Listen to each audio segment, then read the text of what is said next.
Okay, class. After the authorized causes under 298, we will go to another authorized cause that is not included therein, but it is provided in the next article under 299.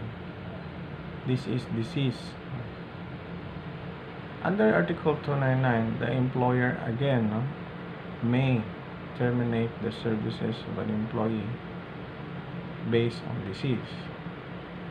To emphasize, this is again optional on the part of the employer to terminate based on disease. Now let's go to 299. It provides that an employer may terminate the services of an employee who has been found to be suffering from any disease and whose continued employment is prohibited by law or prejudicial to his health as well as to the health of his co-employees. These are the essential requirements if we are going to terminate the employee based on disease. So again, I would like to emphasize that you have to memorize these essential requirements. 1. The employee is suffering from any disease. 2nd, the continued employment of the employee is prohibited by law or is prejudicial to his health or to that of his co-employees. And third, there must be a certification by a competent public health authority stating that the disease is such of a nature that cannot be cured within the period of 6 months, even with proper medical treatment. To substantiate this third requirement, we need the competent public health doctor to issue the certificate as required under the implementing rules of the labor code. So, I would like to emphasize these 3 substantial elements. Once you have the 3 substantial elements, then you proceed to the obligation of the employer. What will be the obligation of the employer?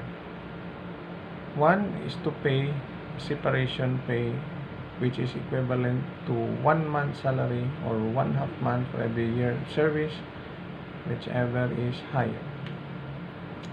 A fraction of at least 6 months shall be considered as 1 year. Another obligation of the employer, in addition to separation pay, is notice. However, although it is considered as authorized cause, but the notice required here by the Supreme Court is not the notice used in authorized causes, but the notice in just causes, which means that the employee should be afforded with the opportunity to explain and rebut as to the reason of the employer. What do you mean by that? The employer will use the competent public doctor, the certification of the doctor, to terminate the employee on the ground that the disease cannot be cured within 6 months. However, the employee may also secure a second opinion from another competent doctor to rebut the certification issued by the previous doctor. Would this be possible? I submit that this is possible. It may be that the first public doctor just conducted the what we call clinical medical exam or physical examination, and the second doctor availed of by the employee for second opinion conducted a thorough laboratory examination. And if the findings are contradictory, then the finding of the second competent public doctor should be given weight. And for that reason, the employer should not terminate the services of an employee, because the employee is given, or the employee has proven that the ailment or the disease can be cured within 6 months. So what will be the remedy of the employer if the employee is suffering an illness that can be cured in less than 6 months? So the employer may allow the employee to avail of the unused leave or vacation leave and other allowable leave credits. If not, then the employee can be allowed to go on leave without pay.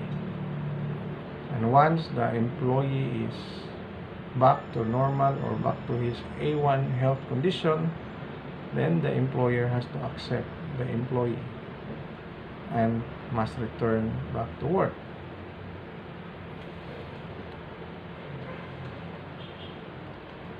The Supreme Court addressed this issue that in the implementing rules of the labor code, the notice or the procedural due process is silent. And for that reason, since the Supreme Court used the uniformity rule or uniformity of rules, wherein in both just or authorized causes, there is notice. So it is not proper, according to Supreme Court, that we will adopt the notice requirement in order to make it uniform. This is the ruling of the Supreme Court. Just for emphasis, in the case of Jufirio versus Intel Technology Philippines Incorporated, June 18, 2014. This is to reinforce the state policy of protecting workers from being terminated without cause and without affording the opportunity to explain their side of the controversy. That's what the Supreme Court said.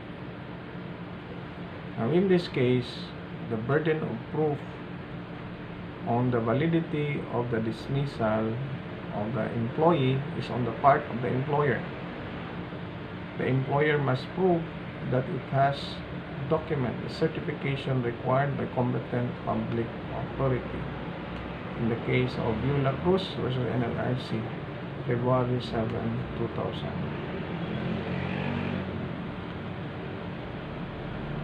However, by express provision of law, there is one kind of disease where the employee cannot be terminated.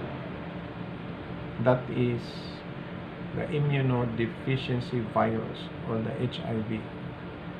So if the patient is infected with HIV under Republic Act 11166, which repealed the old HIV law, RA 8504, this law expressly requires under Section 49, Rule 7, where it is declared an act of discrimination and it is therefore prohibited, the rejection of job application, to highlight termination of employment and other discriminatory policies in hiring, provision of employment and other related benefit, promotion or assignment of an individual solely or partially on the basis of actual, perceived, or suspected HIV status. So if you are confronted with a situation or a hypothetical situation or question which involves a worker who is actually determined to be positive of HIV or just perceived or suspected positive of HIV, you cannot terminate the employee. All the other requirements would not be necessary because this special or kind of disease is protected by law. I'm referring to RA 11166, an act strengthening the Philippine Comprehensive Policy on Human Immunovirus and Acquired Immune Deficiency Syndrome prevention, treatment, care, and support, and reconstituting the Philippine National AIDS Council.